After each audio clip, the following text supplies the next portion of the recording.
Madame la préfète de l'Essonne, Madame la sénatrice, chère Laure Darcos, Monsieur le vice-président de la région Île-de-France, cher Stéphane Baudet, qui vient d'être cité, Monsieur le président du département de l'Essonne, cher François Durovray, Mesdames et Messieurs les vice-présidents, présidents délégués, conseillers départementaux de l'Essonne, cher binôme Nicolas Méry, maire de Brétigny-sur-Orge, cher Dany Boyer, que j'ai... Cher Dany, chère Sandrine Chaumont, qui est juste ici. Je vérifie parce que c'est le moment où il faut oublier personne.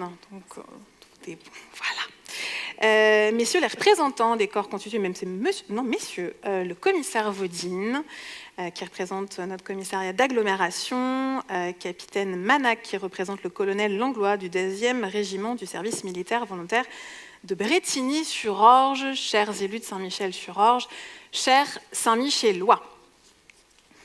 Les années se suivent et se ressemblent. J'introduisais mon propos l'an dernier en disant que 2023 nous avait offert son lot de crises, de drames et d'épreuves, sans imaginer que je dirais la même chose de l'année qui vient de s'écouler.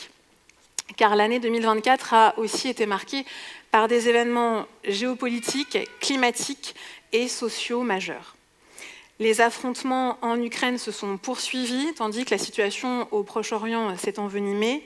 Ces conflits ont renforcé les divisions géopolitiques, créé la discorde au sein de notre société et exacerbé les crises humanitaires. Du côté de l'Afrique, plusieurs régions, et notamment le Sahel, ont continué de faire face à la menace terroriste et à une grande instabilité. Et plus récemment, la chute du régime de Bachar al-Assad en Syrie a laissé le pays dans une forte incertitude, parce que s'il faut toujours se réjouir de la chute d'un régime dictatorial, je ne suis pas certaine que ceux qui sont désormais au pouvoir soient plus fréquentables. Refuser de serrer la main d'un ministre parce que c'est une femme n'est clairement pas un signe d'ouverture. J'espère que le peuple syrien ne sera pas confronté à la même oppression que son homologue afghan. En disant cela, je pense évidemment et surtout aux femmes. La cause des femmes est universelle. L'égalité entre les femmes et les hommes est censée être la grande cause du quinquennat et la lutte contre les violences sexistes et sexuelles son premier pilier. Pour autant, il n'aura pas fallu attendre longtemps pour que l'année 2025 soit entachée de son premier féminicide. Isabelle est morte sous les coups de son compagnon dans la nuit du 31 décembre au 1er janvier. Elle avait 52 ans, 3 enfants et la vie devant elle. Dès le 7 janvier, proche de nous, à Brétigny, une autre femme de 34 ans est morte sous les yeux de ses 2 enfants. Les violences faites aux femmes sont inacceptables, a fortiori quand elles sont commises par leur conjoint. Bien sûr, à cet instant, je sais que, comme moi, vous pensez tous à Gisèle Pelicot. Cette femme, droguée et violée pendant des années par son mari et ceux à qui il l'offrait. Elle aura, malgré elle, marqué l'année 2024 et restera gravée dans la mémoire des Français pour la dignité et le courage dont elle a su faire preuve tout au long du procès. Procès qu'elle a tenu à rendre public pour que la honte change de camp. Sa famille a volé en éclats, sa vie privée étalée aux yeux du monde dans ses aspects les plus intimes, mais elle a tenu bon. La justice a rendu son verdict. Dominique Pelicot a écopé de 20 ans de prison, mais cette peine ne réparera jamais ni Gisèle et ni sa famille. Quant aux 17 condamnés qui ont osé faire appel, je le dis sans détour, honte à eux. La situation n'est guère plus réjouissante du côté de la planète. L'année 2024 a poursuivi la tendance des records climatiques avec des températures toujours plus élevées et des catastrophes naturelles de plus en plus violentes. 2024 a été l'année la plus chaude jamais enregistrée et semble-t-il la première à dépasser la barre symbolique des 1,5 degrés de réchauffement climatique. Seuil qu'il fallait justement éviter de franchir selon l'accord de Paris adopté en 2015, il y a 10 ans. La COP29, qui s'est tenue à Bakou, a mis en avant la nécessité d'accélérer la transition énergétique, bien que l'accord signé reste insuffisant. Le monde entier devra être plus ambitieux Mais cela ne sera possible que lorsque chacun aura pris conscience non seulement de la nécessité à agir, mais aussi de l'urgence à agir. Car même si cela peut sembler fou vu d'ici, les climato-sceptiques existent encore. Passé ce discours théorique et néanmoins véridique, regardons de plus près la réalité. À Los Angeles, les récents incendies ont fait au moins 25 victimes. 12 000 bâtiments ont été détruits et les dégâts sont estimés à plus de 150 milliards de dollars. À Mayotte, le cyclone Chido a ravagé l'île. Des milliers de nos compatriotes, hommes, femmes et enfants, ont tout perdu, tout, y compris l'accès à l'eau. Le bilan officiel fait état de 39 morts et plus de 4 000 blessés. L'île entière est dévastée. À sa mesure, le conseil municipal de Saint-Michel a voté et a agi donc en votant une subvention à la Croix-Rouge française. Qu'on le veuille ou non, la nature est plus puissante que l'homme. Nous devons certes tout mettre en œuvre pour lutter contre le réchauffement climatique, mais en parallèle, nous devons aussi nous adapter. Nous adapter, cela signifie agir par anticipation sur les conséquences du changement climatique.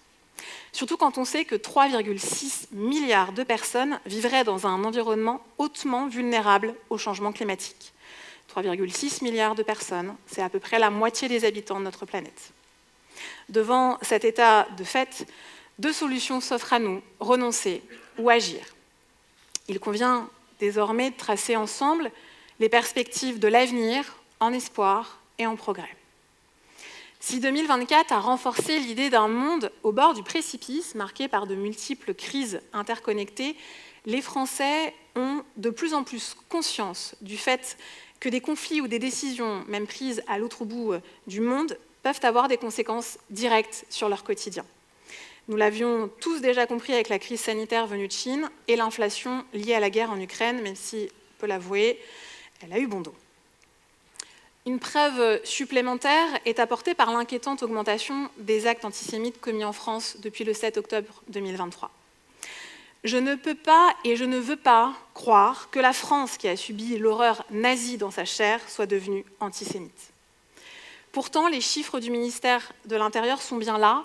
67% des faits racistes commis en France sont antisémites, alors même que les Juifs représentent moins de 1% de la population. C'est d'autant plus inquiétant que la plupart de ces actes sont commis dans la sphère scolaire ou éducative. Ils ont doublé en un an. Cela témoigne d'un rajeunissement de l'antisémitisme et de son imprégnation à long terme d'une frange de la population. Et les réseaux sociaux n'arrangent rien. Nombreux sont ceux qui croient qu'on peut tout écrire, caché derrière son écran, déversant une haine qui ne connaît pas de limite. Les réseaux sociaux, c'est là qu'est né le projet d'assassinat de Samuel Paty. Souvenez-vous de ce professeur d'histoire-géographie assassiné sauvagement par un jeune radicalisé à cause des mensonges d'une ado de 13 ans. Il a été poignardé en sortant du collège où il enseignait, poignardé 17 fois, éviscéré, décapité. De la barbarie, ni plus ni moins. Sa mort avait ému la France entière, mais déjà on entendait au loin quelques « oui mais ». Ces « oui mais » nés après l'attentat de Charlie Hebdo, que je ne cesse de dénoncer depuis. Alors il n'y a pas de « oui mais » qui tiennent. Et pour paraphraser Alfred de Musset, on ne badine pas avec la République. La République, parlons-en. D'après un sondage IFOP, pour près de la moitié des personnes interrogées, l'événement le plus important de l'année reste la dissolution de l'Assemblée nationale. À quelques semaines du début des Jeux olympiques et paralympiques, alors que les regards du monde entier allaient être braqués sur la France, Emmanuel Macron a fait le choix, pour le moins inattendu, de dissoudre l'Assemblée nationale.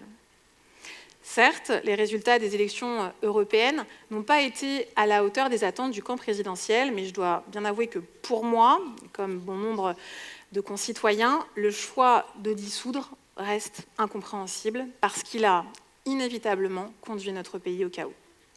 Mais le résultat est là. Les Français n'ont pas pu départager, personne n'est libre d'appliquer son programme et nous nous retrouvons aujourd'hui, mi-janvier, sans budget pour la France. Quoi qu'en disent les partisans de chaque côté, personne n'a gagné.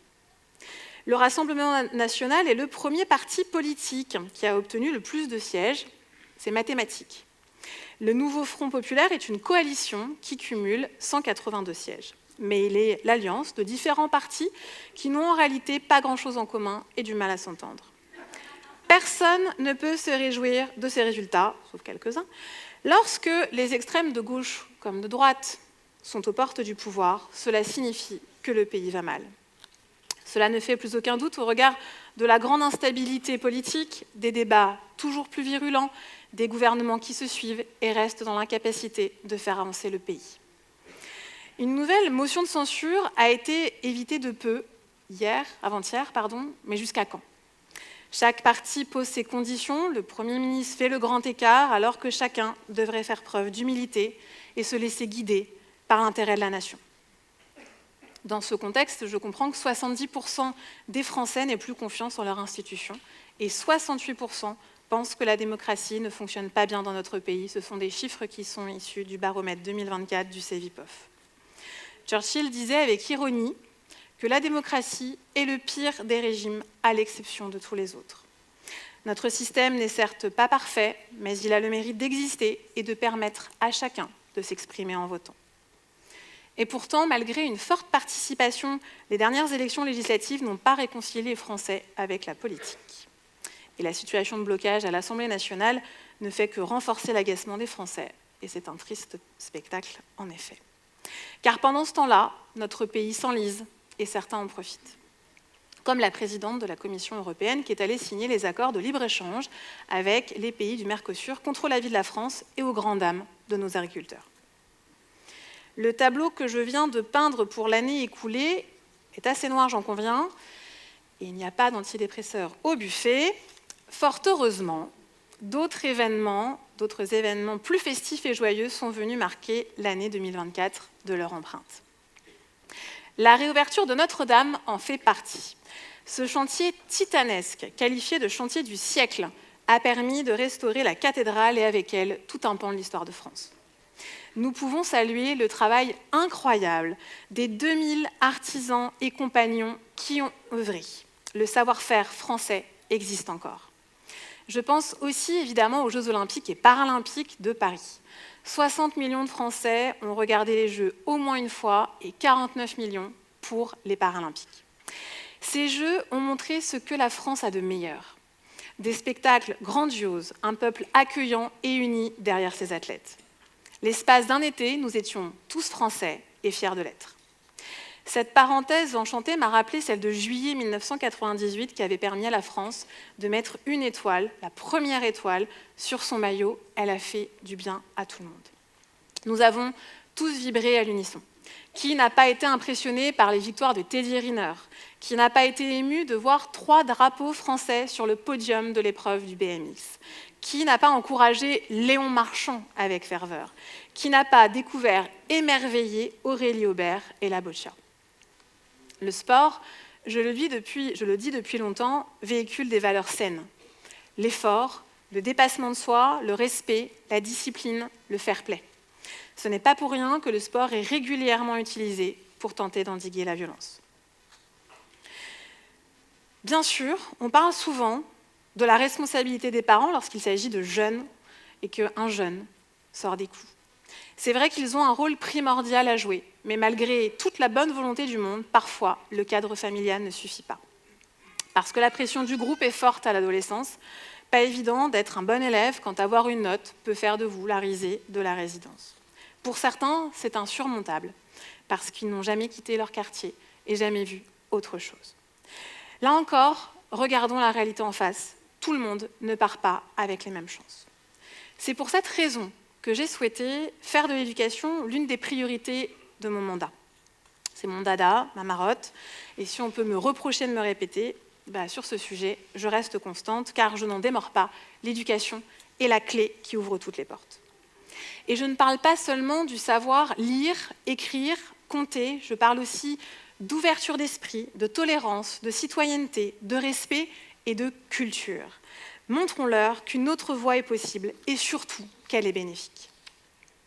C'est dans cet état d'esprit que je me suis battue pour obtenir la cité éducative, le dispositif national qui permet de démultiplier nos capacités à agir.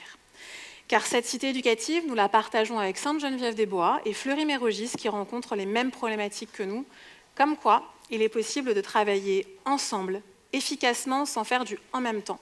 Il suffit d'être pragmatique. Pour autant, je ne me voile pas la face, même si on y va avec beaucoup de force, parce que pour certains, ce sera plus compliqué que d'autres.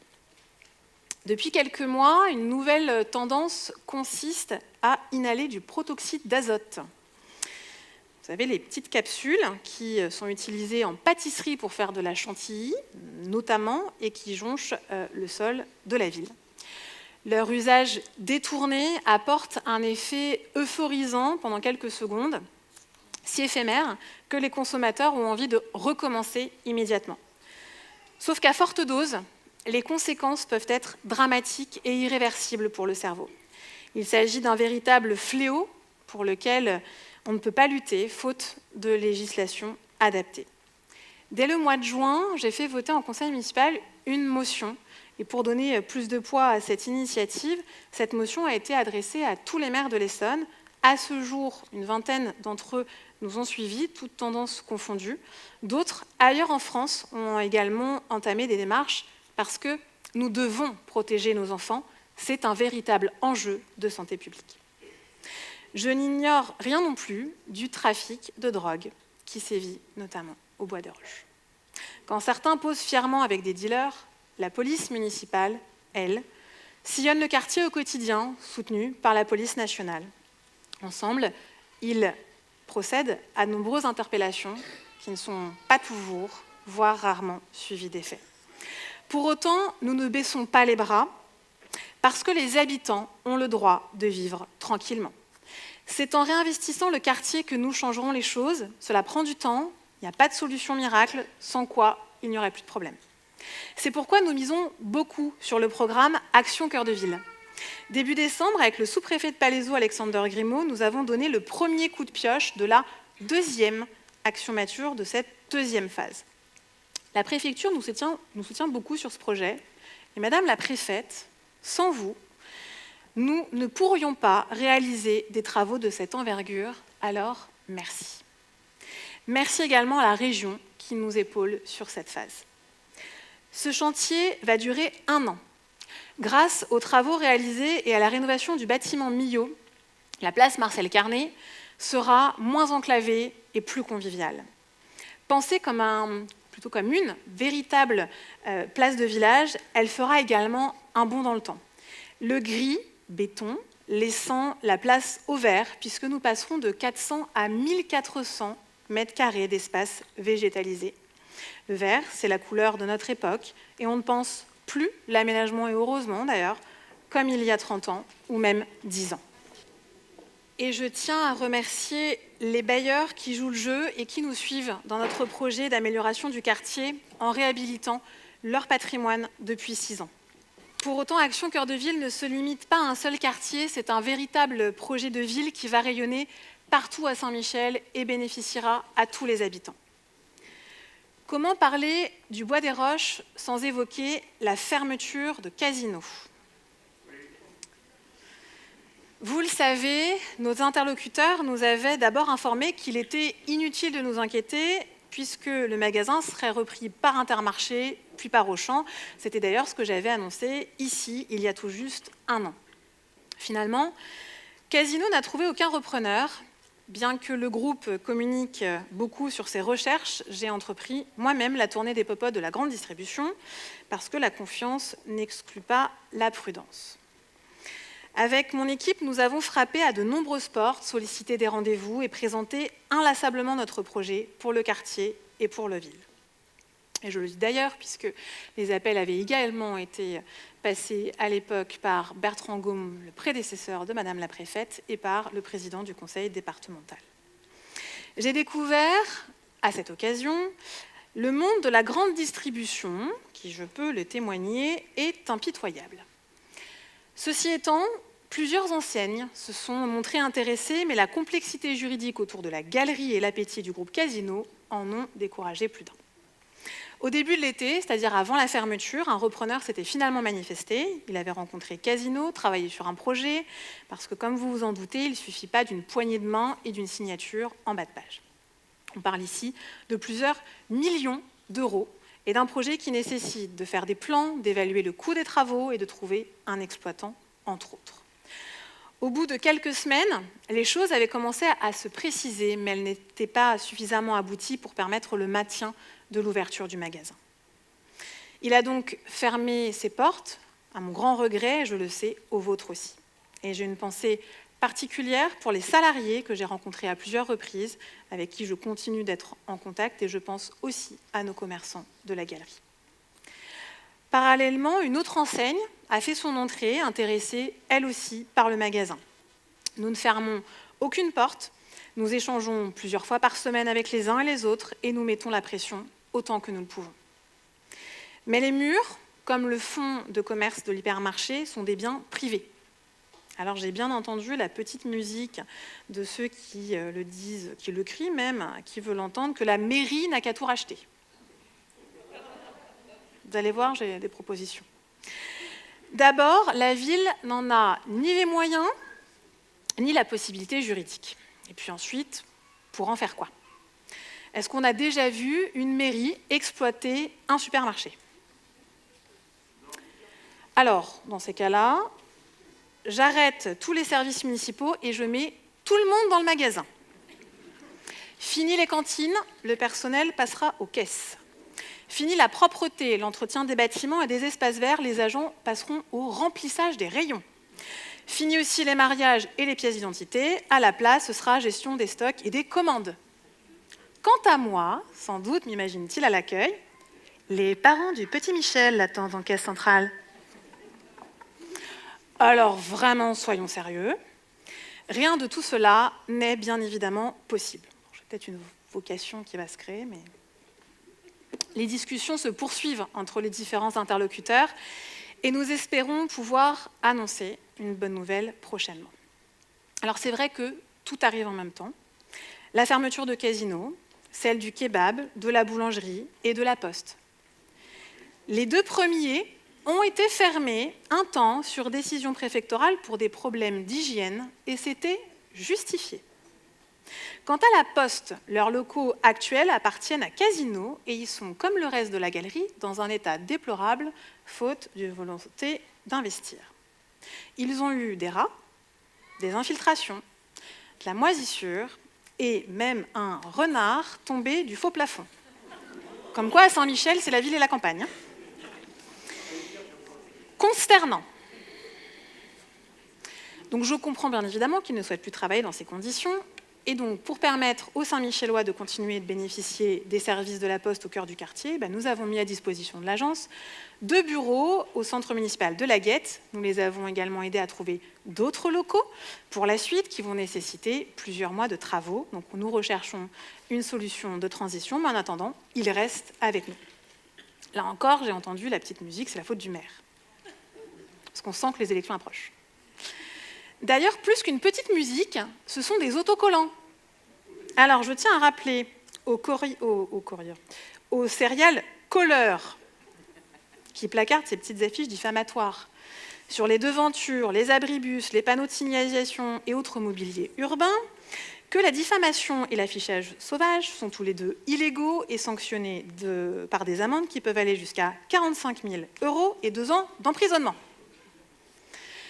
Comme toujours, la critique est aisée, mais l'art est difficile. Alors j'ai le dos large et la conviction qu'avec mon équipe, nous avançons dans la bonne direction. Pour autant, je ne laisserai pas raconter tout et n'importe quoi et je tordrai le cou à chacune des rumeurs lancées pour nous nuire. La dernière en date. La ville aurait refusé l'installation de nouveaux médecins, rien que ça. On dit que plus c'est gros, plus ça passe. J'ai un petit doute.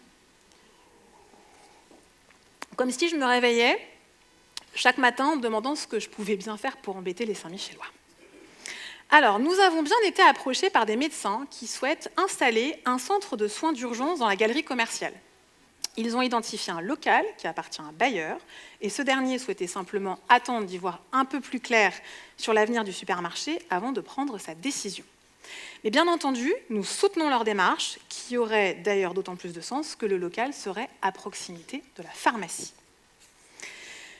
Prenons tous ces événements avec philosophie parce que, comme le disait Jacques Chirac, les emmerdes, ça vole en escadrille.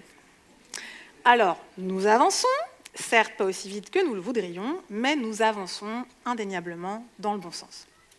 Et je vais vous dire, je caresse même l'espoir un peu fou que le serial Kohler sera au rendez-vous pour placarder des merci Madame le maire, parce qu'après tout, l'espoir fait vivre. Je vous parlais d'escadrille, parce que tout arrive en même temps, et cela m'amène tout droit à évoquer les chantiers, partie des chantiers qui jalonneront la ville en 2025. D'abord, le pôle gare. Oui, enfin. Ah ben voilà, merci. Ça, c'est un beau oui. Les travaux devaient démarrer l'été dernier, et puis, mauvaise surprise, parce que malgré nos alertes nombreuses, des câbles électriques ont été découverts sur l'emprise du chantier. Ces câbles alimentent, entre autres, la signalisation des voies. Ce n'est pas des petits câbles. C'est pourquoi les travaux ont été décalés, le temps de faire les études nécessaires et surtout de négocier, parce que c'est le nerf de la guerre, la prise en charge du surcoût avec la SNCF. Et comme on enchaîne les mauvaises surprises sur le projet, autant vous dire que la négociation fut âpre. Nous avons donc trouvé un accord in extremis le 24 décembre, comme quoi la magie de Noël parfois. Les marchés ont pu être attribués et les travaux ont débuté. La bascule entre les anciens et les nouveaux câbles sera effectuée de nuit le premier week-end de mars. Les travaux du parking débuteront dans la foulée. Ils dureront un peu plus d'1 an. Le chantier de la gare routière démarrera quant à lui courant avril et sera livré en septembre 2025. Et le projet dans son ensemble devrait être finalisé d'ici l'été 2026. Et je profite de l'occasion pour remercier Cœur des Seine Agglomération pour son investissement sur le dossier. Et on peut les applaudir parce que je peux vous dire...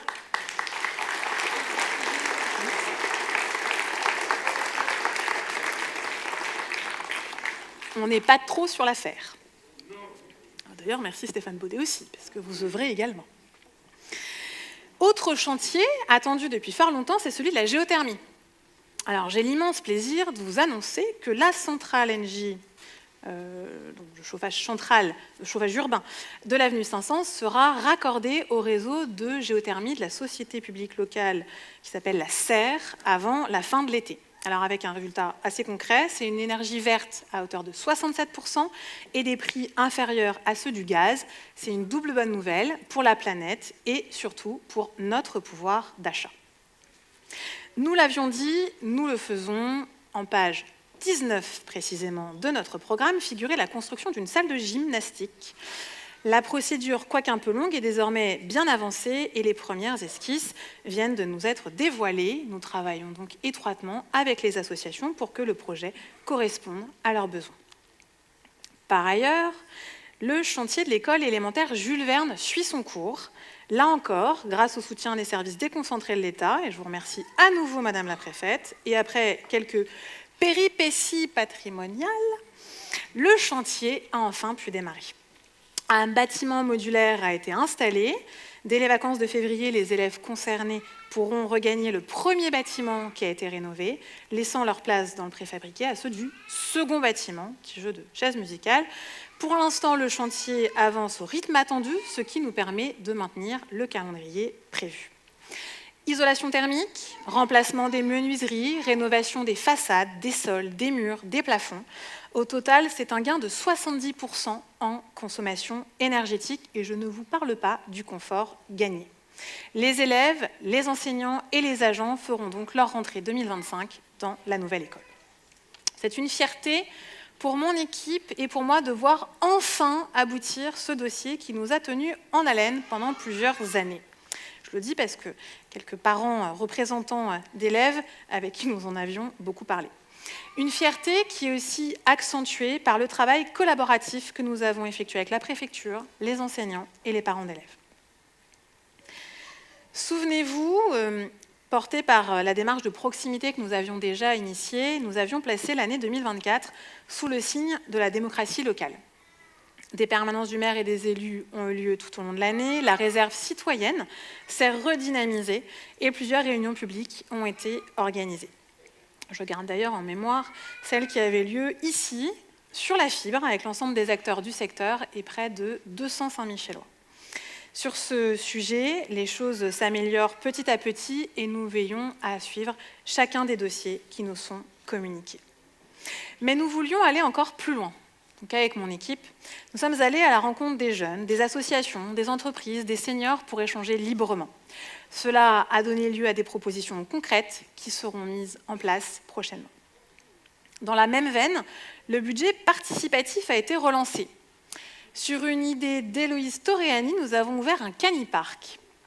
Aude Le Carpentier avait fait une suggestion sur l'éco-pâturage. Résultat, nos 4 moutons, Meg, Rose, Starsky et Hutch, se portent bien et passent l'été, bien sûr, passent actuellement l'hiver au chaud et ils seront de retour au printemps. Et grâce à Dena, que vous avez vu sur scène tout à l'heure, 9 ans, les tables de multiplication s'affichent désormais sur les marches de toutes les écoles de la ville, comme quoi la valeur n'attend pas le nombre des années. Merci à tous les Saint-Michellois qui ont participé en envoyant leurs propositions ou en votant tout simplement. Bravo à ceux dont les projets ont su convaincre leurs concitoyens et j'ai le plaisir de vous annoncer que le budget participatif sera reconduit en 2025.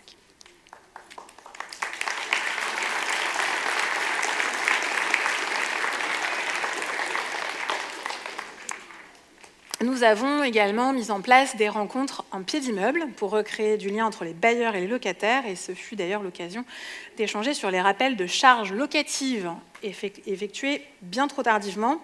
Et face aux difficultés rencontrées par certains, pour y faire face, nous avons mis en place des permanences dédiées pour les accompagner dans leur démarche, et elles ont été organisées. Par ailleurs, parce que nous croyons à l'action citoyenne, et l'action citoyenne qui s'apprend dès le plus jeune âge, nous avons lancé le passeport du civisme. Cela permet aux élèves de CM1 et de CM2, sur la base du volontariat des enseignants, de réaliser des actions citoyennes tout au long de l'année. Et assister aux vœux du maire est la première d'entre elles, et je sais qu'ils sont nombreux aujourd'hui pour faire valider leur participation. Et donc récompenser les bonnes actions, c'est aussi source de motivation. Pour toutes ces actions, j'ai le plaisir de vous annoncer que nous avons été récompensés par l'obtention du label Village et Ville citoyenne. Une fierté pour notre ville, et je tiens à adresser mes plus chaleureux remerciements au service proximité et vie locale qui centralise toutes les demandes des habitants et y apporte des réponses. Et croyez bien qu'ils ne s'ennuient pas.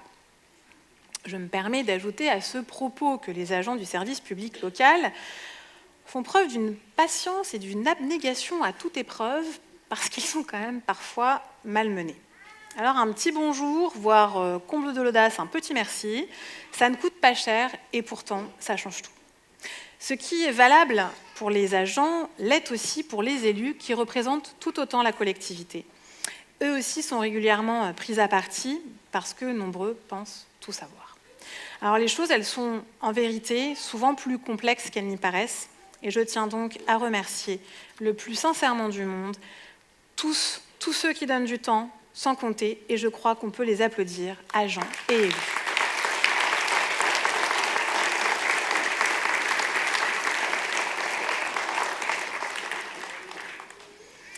Dans une société mondialisée, la solution réside dans la proximité.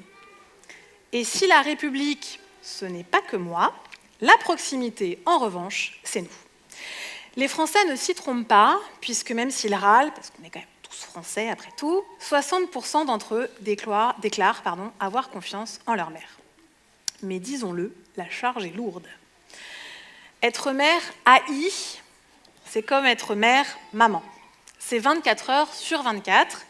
Il faudrait pouvoir répondre positivement à tout et tout de suite. Et quand on dit non, parce que ce n'est pas toujours possible, on doit quand même souvent gérer la colère et puis parfois les insultes. Cela justifie, je crois, la crise des vocations que nous subissons depuis quelques années.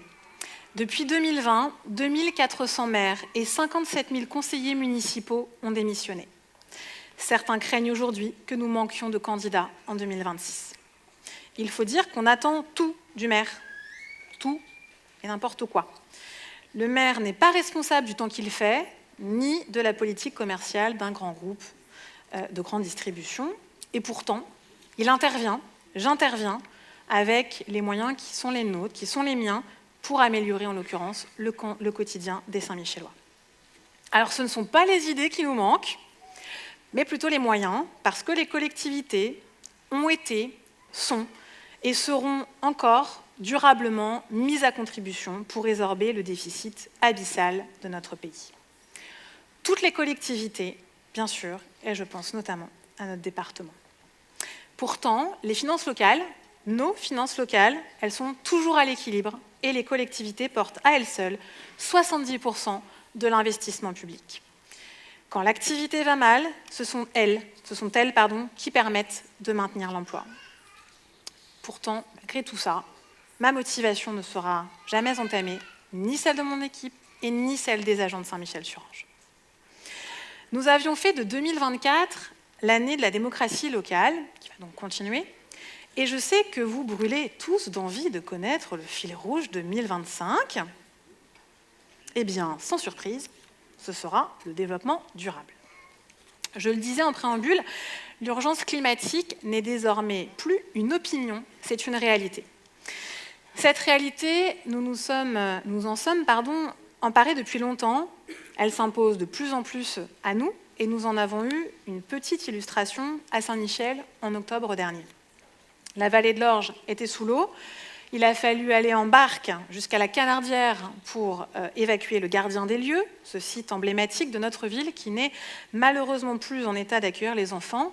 Les expertises sont en cours pour évaluer le coût des réparations et préparer la réouverture.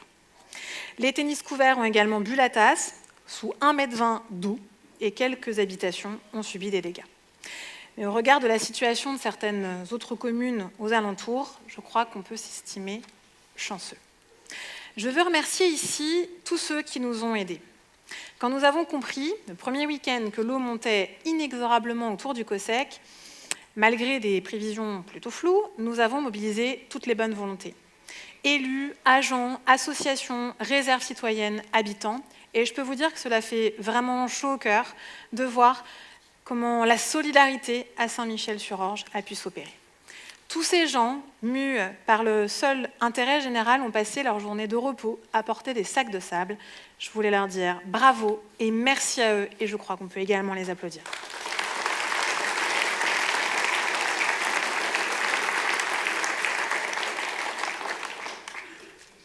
Cet épisode nous a prouvé, si besoin en était encore, que l'écologie n'est pas le problème, mais qu'au contraire, c'est la solution. J'ai la ferme conviction que l'avenir de notre ville repose sur un engagement fort, partagé et ambitieux, celui de la transition écologique.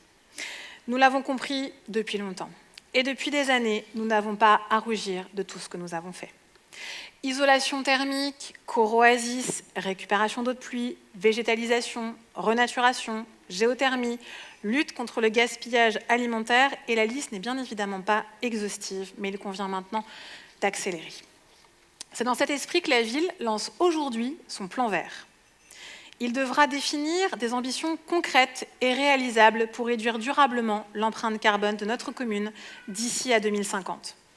L'objectif est ambitieux et nous souhaitons y associer pleinement l'ensemble de la population en organisant des ateliers participatifs. Vous pouvez d'ailleurs vous y inscrire dès aujourd'hui auprès des agents présents dans la salle. Le plan vert, c'est la façon dont, ensemble, nous ferons de Saint-Michel une ville à la hauteur des enjeux environnementaux. De nombreux sujets seront abordés, la biodiversité, la renaturation, la mobilité durable, les énergies renouvelables et vertes, l'économie circulaire, et j'en passe. Car la transition écologique s'impose et elle est de notre responsabilité collective. Les dérèglements de notre planète deviennent de plus en plus visibles et de plus en plus dévastateurs. Et dans cette quête du mieux, chaque geste compte. Notre force repose sur notre capacité à unir nos actions et à transformer pas à pas des habitudes devenues néfastes pour notre écosystème et pour l'humanité tout entière. L'important pour moi n'est pas de contraindre à agir, mais de convaincre de l'intérêt de faire. Et c'est ce que j'appelle l'écologie pragmatique. Une commune tournée vers l'avenir, c'est résolument notre leitmotiv. Permettez-moi de conclure avec cette belle citation de Margaret Mead, qui est une anthropologue américaine, et qui disait « Ne doutez jamais qu'un petit groupe d'individus conscients et engagés puisse changer le monde. C'est d'ailleurs toujours ainsi que ça s'est passé. » Chers amis, je ne serai pas plus longue, mais je ne pouvais terminer sans remercier tous nos partenaires institutionnels. Agglomération, département, région, belle équipe municipale. Un grand merci aussi aux agents municipaux et notamment à tous ceux qui m'accompagnent au quotidien et qui me supportent au quotidien. Mon directeur général des services, Fabrice Lebeau, ma directrice de cabinet, Sophie Godard, mes plus proches collaborateurs, mais aussi les membres de ma famille. Je vous souhaite à tous une excellente année 2025, la santé, la joie et la réussite. Vive Saint-Michel-sur-Orge, vive la République et vive la France!